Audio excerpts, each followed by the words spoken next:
Hi, Capricorn. Welcome to your November 2015 love reading. It's Rena here, and I am outside because it was just too beautiful an autumn day to stay cooped up indoors all day long. So there may be some environmental noises. It's very windy.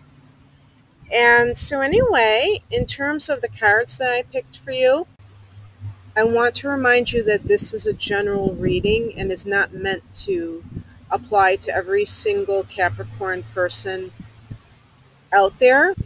But my wish for you is that at least one card resonates with you and can give you a positive message. If you would like a reading that is tailored to you specifically with your natal data from your exact time of birth, along with a tarot spread that I pick especially for you, you can click on the link below, and I'd love to read for you.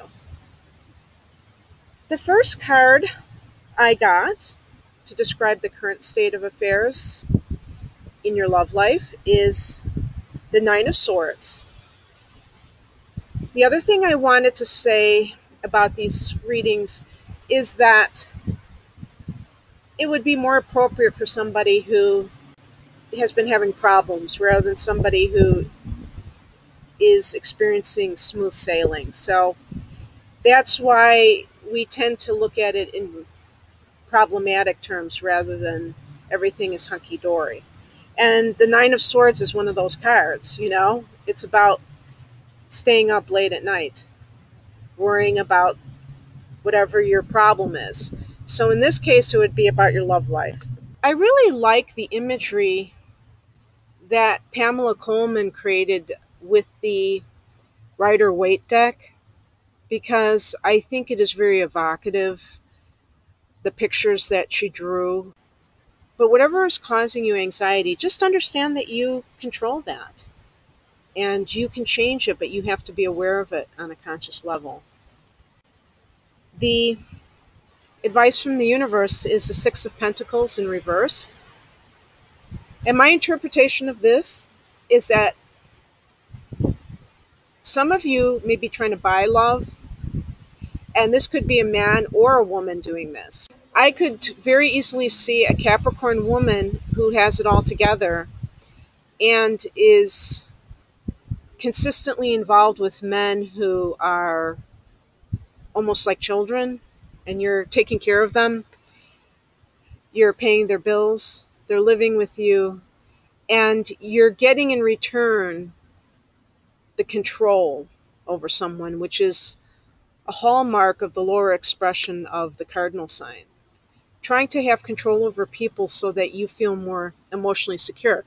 Now, you guys are natural managers and, other types of bosses, leaders, coaches, but the lower expression of this type of tendency is to want to have absolute control in your personal relationships. And that's where you take it too far when you don't feel secure within yourself. So that could be happening here, but it's also just the general tendency sometimes when people get embroiled in materialism to think that everything has a price and that in order to be in a stable relationship, you have to pay the piper.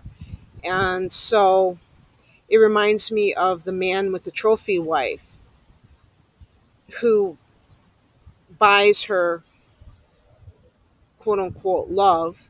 It's not really love. And in return gets the prestige of being with a much younger woman who's gorgeous and the I don't know if it's great sex, but whatever goes along with having a trophy wife. I've never had one, so I don't know. Someone will have to fill me in on that one. But, just kind of thinking that love is all about trade-offs and that you have to invest materially in a relationship. And so you might be able to find someone who will take you up on that offer, but the end result is usually mutual using of one another. And I don't know, it seems rather empty. And that might be what this card is suggesting. Remember that the pentacles relate to monetary concerns. And so, in a love reading, if you're getting a pentacles card in this position, it's like the universe telling you that there's something, and it's in the reverse position. The universe is telling you something is off about your ideas about giving when it comes to money. Maybe you're being mindlessly generous and you're being taken advantage of. And normally that would be hard to see with a Capricorn person, but it's very interesting because this is the one blind spot that I think a Capricorn would have. Or even a Taurus person. They can be very frugal, for lack of a better term, when it comes to certain areas, and then just lose their minds when it comes to the love arena because of their vulnerability. You know, Capricorn is a very stoic kind of sign. And if somebody touches your heart, they might touch your wallet as well. And you lose your discriminative faculties.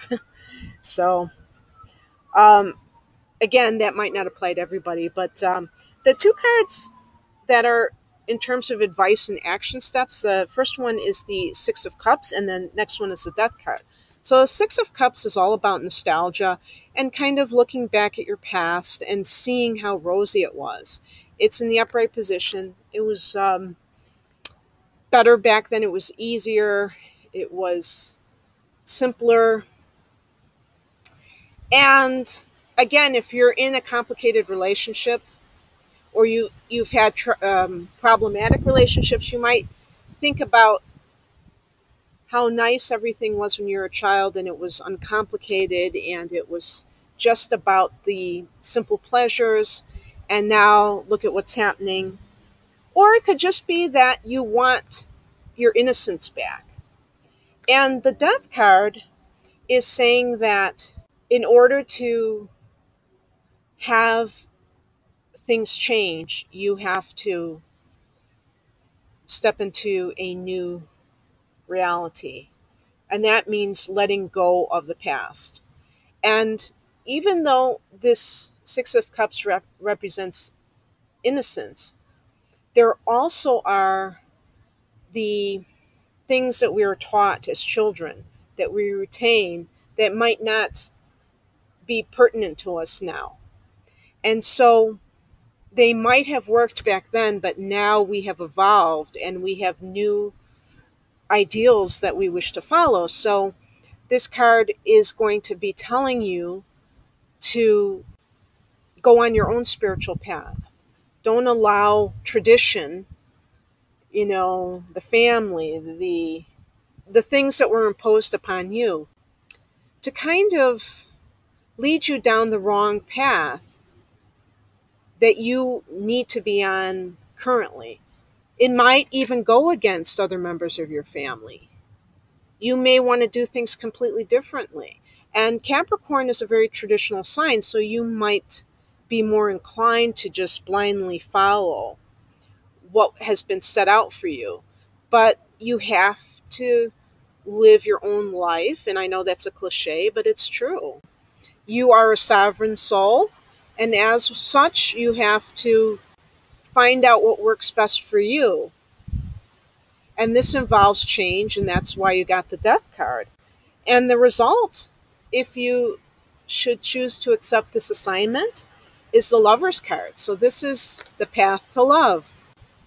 Forging your own spiritual path, retaining the innocence of childhood, and letting go that which no longer serves you so that you can attract the lover that is perfect for you. So, Capricorn, I hope you enjoyed this reading, and I wish you a love filled November. Take care. Bye.